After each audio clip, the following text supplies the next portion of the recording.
Satu hari, tokoh besar bernama Imam Hasan Al-Basri tengah berjalan di pasar kota Basrah. Datang seseorang lalu bertanya kepada beliau, "Ya Aba Ishaq," wahai Abu Ishaq, panggilan buat Imam Hasan Al-Basri. Katanya dalam Quran itu, "Ud'uni astajib lakum." Berdoalah kepadaku, aku akan jawab doamu. Mintalah kepadaku, aku akan penuhi permintaanmu. Begitu janji Allah dalam Quran. Lah kami ini, kata si orang tadi, sudah lama berdoa kepada Allah. Sudah banyak kali kami memohon kepadanya. Wah, kok sampai sekarang doa kami nggak dijawab-jawab, nggak pernah dikabulkan. Ini bagaimana? Katanya berdoa, aku kabulkan. Sudah lama kami berdoa. Kenapa nggak pernah dikabul-kabulkan? Apa doa kami salah pasang? Apa Tuhan pas kebetulan nggak dengar? Atau bagaimana ini? Imam Hasan Al-Basri senyum lalu menjawab, "Ya ahlal Basrah, hai penduduk Basrah, hatimu mati. Dari hati yang mati, bagaimana mungkin doa akan terjawab? Tidak ada getaran yang menyebabkan channel kepada Allah itu nyambung. Tidak ada. Dari hati yang mati, doa tidak mengeluarkan getaran untuk sampai kepada aras. Hatimu mati, maka doamu tidak dikabulkan." Kita renungkanlah jawaban ini. Sederhana, doa tidak didengar Tuhan. Permohonan tidak dikabulkan olehnya. Tapi kalau kita mau menukik kepada renungan yang lebih jauh, kemalangan apa yang lebih besar selain daripada kalau Allah sudah berpaling kepada kita dalam hidup ini? Permohonan tidak didengar, doa tidak dikabulkan, Allah sudah masa bodoh dengan kita. Kemana lagi langit tempat kita bernaung? Kemana lagi bumi tempat kita berpijak? Kalau Allah sudah berpaling dalam hidup ini kepada kita, itulah kemalangan yang paling besar dalam hidup ini. Sementara kita berleha-leha, menurut kita kemalangan itu kehilangan jabatan, kemalangan itu kehilangan harta benda, kemalangan itu adalah kehilangan orang yang kita sayangi. Allah berpaling dalam hidup kita, tidak pernah kita melakukan evaluasi. Nah, apa yang menyebabkan hati itu jadi mati? Sehingga tidak ada getaran yang nyambung ke aras, yang mengakibatkan Tuhan berpaling dari kita. Doa tidak lagi didengar, permohonan tidak lagi dikabulkan. Ada beberapa hal yang menyebabkan hati jadi mati, sehingga doa tidak terangkat.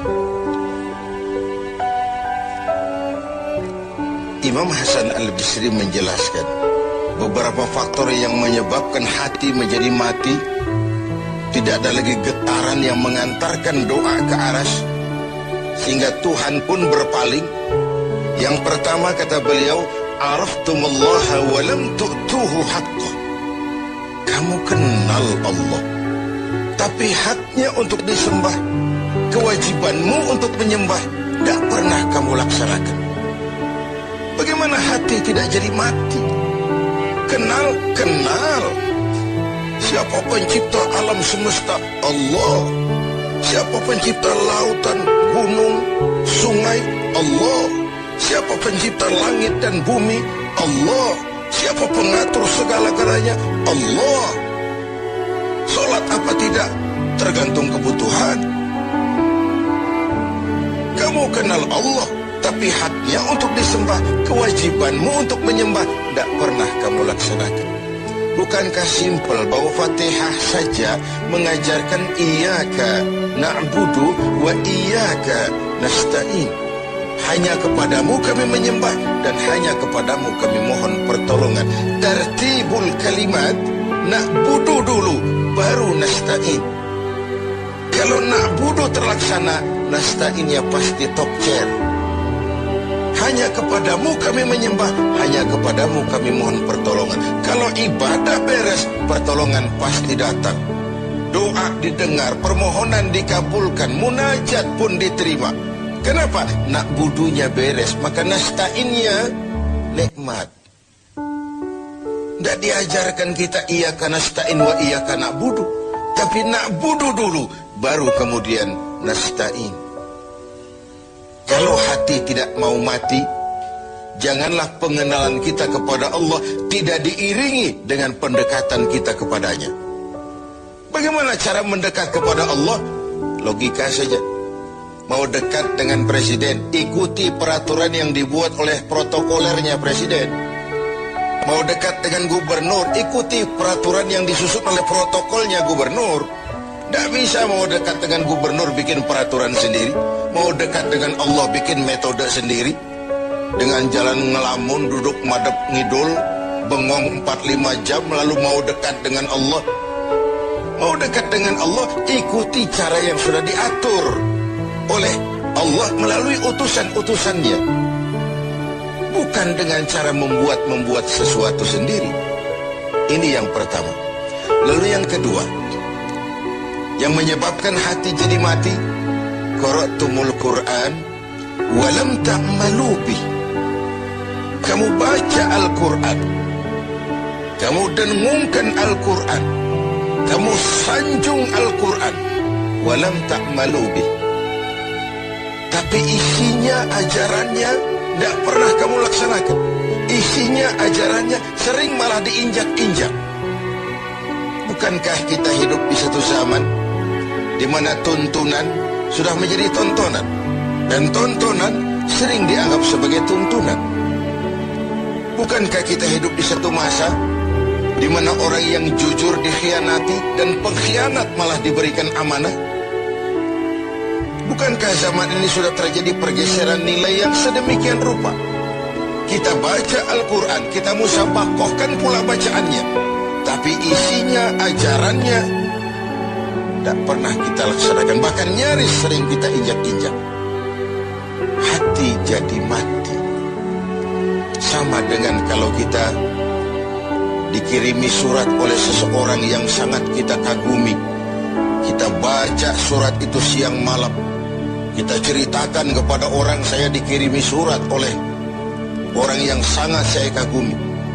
Tapi perintah yang ada dalam surat itu tidak pernah kita laksanakan. Saya percaya betul yang kirim surat mesti marah.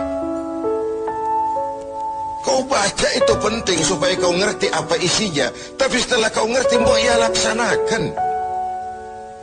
Begitu Al-Quran diturunkan kepada kita, kamu baca Al-Quran, tapi isinya tidak pernah kamu amalkan. Bagaimana hati tidak akan menjadi mati karenanya? Pemirsa TV7 yang berbahagia, yang ketiga penyebab hati itu menjadi mati, akaltum ni'mata rabbikum walam tashkurulah. Kamu makan nikmat Tuhanmu, tidak pernah kamu bersyukur kepadanya. Ikan Tuhan di laut itu tiap hari diciduki, tapi Tuhannya diabaikan. Tidak pernah sesaat pun dalam hidup ini nikmat Allah pernah berhenti. Sejak kita bangun tidur sampai kita tidur kembali, bahkan tidur itu sendiri. Dari sekian nikmat yang kita tidak akan pernah sanggup menghitungnya, Tuhan cuma minta syukuri nikmat itu. Kalau kau syukuri, aku tambah. Kalau kau ingkar, azabku itu pedih. Tiap hari kau makan nikmat Tuhanmu, akaltum ni'mata rabbikum.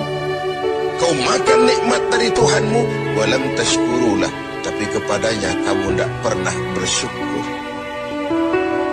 Baik syukur dalam bentuk ucapan, lebih-lebih syukur dalam bentuk perbuatan. Karena kalau syukur ucapan semua bisa. Alhamdulillah, terima kasih Tuhan, puji syukur, terima kasih Tuhan. Tapi perbuatannya sering tidak sinkron dengan ucapannya. Kalau saya diberikan harta oleh Allah, mulut saya tidak pernah berhenti. Alhamdulillah Tuhan, terima kasih dikasih harta. Tapi pelitnya 17 setan. Rasanya orang itu baru syukur perbuatan, baru syukur ucapan, belum syukur perbuatan.